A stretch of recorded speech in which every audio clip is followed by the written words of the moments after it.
Bentornati al Salotto delle Storie. Non so quanti di voi hanno davvero varcato il mare o scalato montagne leggendo solo un libro. Beh, quando ero piccola una cosa è certa, io sono riuscita a fare il giro del mondo in 80 giorni, ovviamente stando comodamente seduta a casa, già perché Jules Verne, il precursore di tantissime cose, tra cui anche i libri di viaggio, ci ha regalato uno dei libri più belli in assoluto, tra i tanti che poi ha scritto in realtà, ovvero Il giro del mondo in 80 giorni.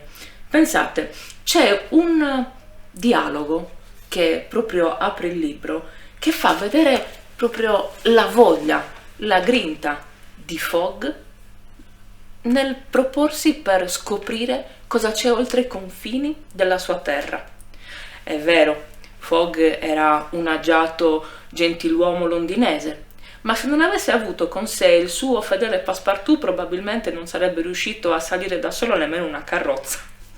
E quindi, quando lancia la sua scommessa e fa tutto un conteggio, ci fa capire come il mondo fosse in realtà accessibile, già perché ci fece presente che da Londra a Suez, via Moncenisio e Brindisi, tramite ferrovie e battelli a vapore, sarebbero serviti solo 7 giorni, da Suez a Bombay, soltanto con un battello a vapore, 13 giorni, da Bombay a Calcutta in ferrovia 3 giorni, da Calcutta a Hong Kong, Cina, battello a vapore 13 giorni, da Hong Kong a Yokohama, Giappone, battello a vapore 6 giorni, da Yokohama a San Francisco, battello a vapore 22, da San Francisco a New York ferrovia 7 giorni, da New York a Londra, battello a vapore e ferrovie 9 giorni, totale 80. Beh, è da qui che è nata anche un po' la mia passione per la scrittura. Già, perché il primo racconto che ho scritto è proprio quello di una donna che questo giro lo fece con la sua bicicletta, Annie Londonderry. Ma è da qui che partono i viaggi. E i viaggi sono veramente un'apertura sul mondo. E quando Fogg, insieme a Passepartout, iniziano la loro avventura, in realtà scoprono che oltre l'Inghilterra, l'allora impero, era tutto diverso. E probabilmente avrebbero potuto scoprire e usare, avere un'accessibilità differente con usi, costumi e tradizioni, non come quelle del colonialismo, ma proprio con la conoscenza, lo scambio, che è proprio quello che ci porta a essere cittadini del mondo. Ed è da questo libro che tutto parte, già perché il viaggio è una crescita. Fogg e Passepartout lo sanno bene, ce l'hanno insegnato. Ed è da qui che parte anche un gioco divertente, perché una volta che leggerete o rileggerete o farete leggere ai vostri ragazzi Il giro del mondo in 80 giorni, ci sono tantissime edizioni riaggiornate che possono essere lette in classe o anche semplicemente ad alta voce con i vostri ragazzi.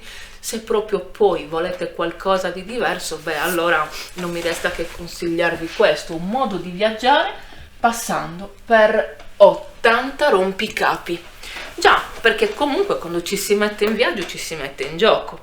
E quando ci si mette in gioco bisogna usare la testa e anche la logica. E qui tappa dopo tappa, quindi tutti i giorni che il nostro Jules Verne, grazie al discorso di Phileas Fogg, ci indica per il passaggio da una città all'altra, da un continente all'altro, beh, qua potrete divertirvi con indovinelli, con osservazione, ma soprattutto utilizzando anche l'enigmistica, ed è quello che ci permette di essere e avere un po' più di concentrazione quando leggiamo e anche scoprire quello che può essere un viaggio. Un viaggio è un'avventura. Ogni volta che si torna da un viaggio si torna un po' cambiati. Ma come si è prima di partire? Che cosa accade a ogni persona prima di scegliere la meta o quale è poi il ritorno a casa? Beh, questa è una domanda che mi sono posta diverse volte e in realtà una risposta quest'anno l'ho avuta, ma l'ho avuta grazie a un autore meraviglioso. Lui si chiama Dan Gamenhardt e ci ha regalato questo libro, perché veramente questo libro è un regalo, L'imperdibile viaggio di Coyote Sunrise. È la storia di una ragazzina che si trova a fare il giro degli Stati Uniti con suo padre, ma né lei né il padre usano il loro vero nome. Lei è Coyote e lui è Rodeo e vivono su uno scuolabus.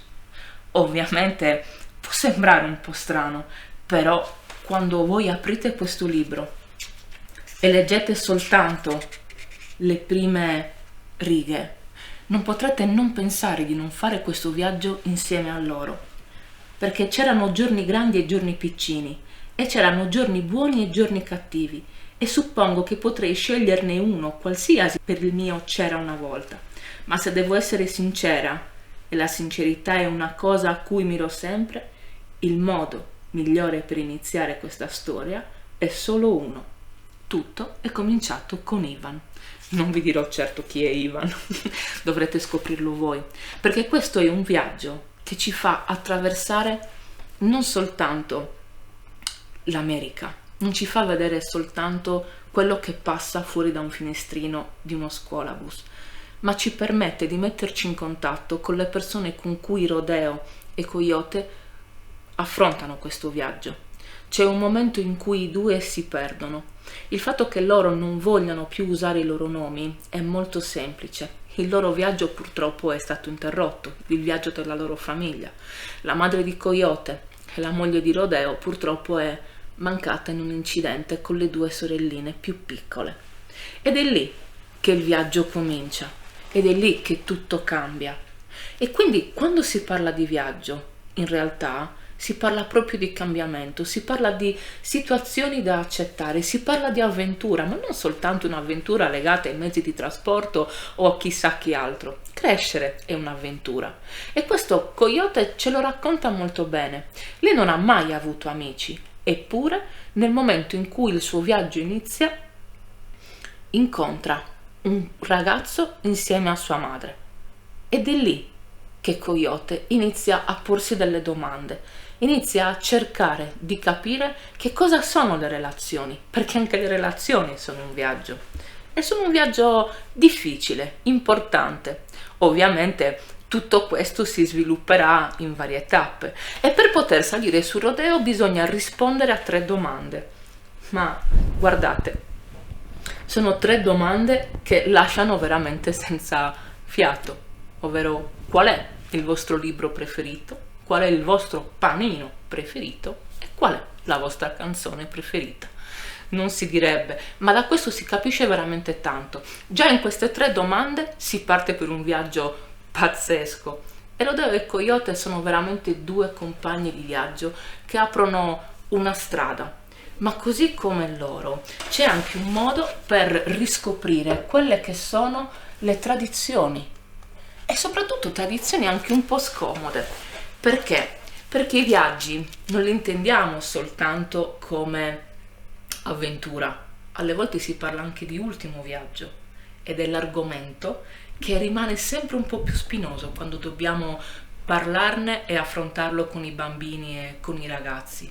Ma grazie a Sophie Anderson e La casa che mi porta via riusciamo a riscoprire quello che in realtà è il viaggio che ci porta nell'altrove, il viaggio dove dobbiamo salutare i nostri cari e dove poi alla fine dobbiamo ricostruire tutta una vita. E questa ragazza non ha una nonna come tutte le altre, sua nonna è una Baba Yaga e anche quando apriamo il libro e leggiamo cosa ci racconta, anche qui non si può non dire che si sta per partire per un viaggio, perché inizia così. La mia casa ha zampe di gallina. 2 o 3 volte l'anno, senza il minimo preavviso, si alza e nel cuore della notte se ne va dal luogo in cui abitiamo. A volte cammina per centinaia di chilometri, altri per migliaia, ma il punto in cui si ferma è sempre uguale, isolato, tetro, ai margini della civiltà. Si rannicchia in boschi cupi e impervi, attraversa sbattacchiando macchie di tundra spazzate da venti gelidi, si acquatta tra ruderi diroccati all'estrema periferia delle città. In questo momento è appollaiata su una cengia rocciosa in cima a una montagna brulla. Siamo qui da 2 settimane E ancora, non ho visto anima. Di morti, ovviamente, ne ho visti un mucchio.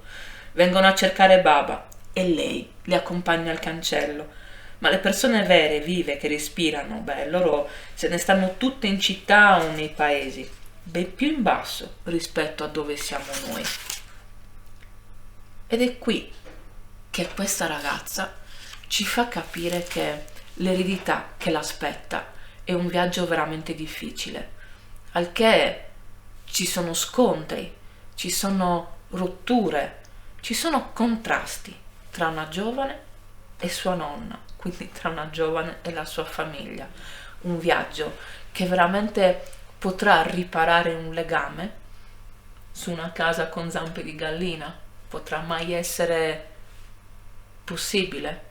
E questo ci permette di raccontare e di affrontare il tema della morte con i nostri ragazzi in una maniera dolce, ma soprattutto giusta ed equilibrata.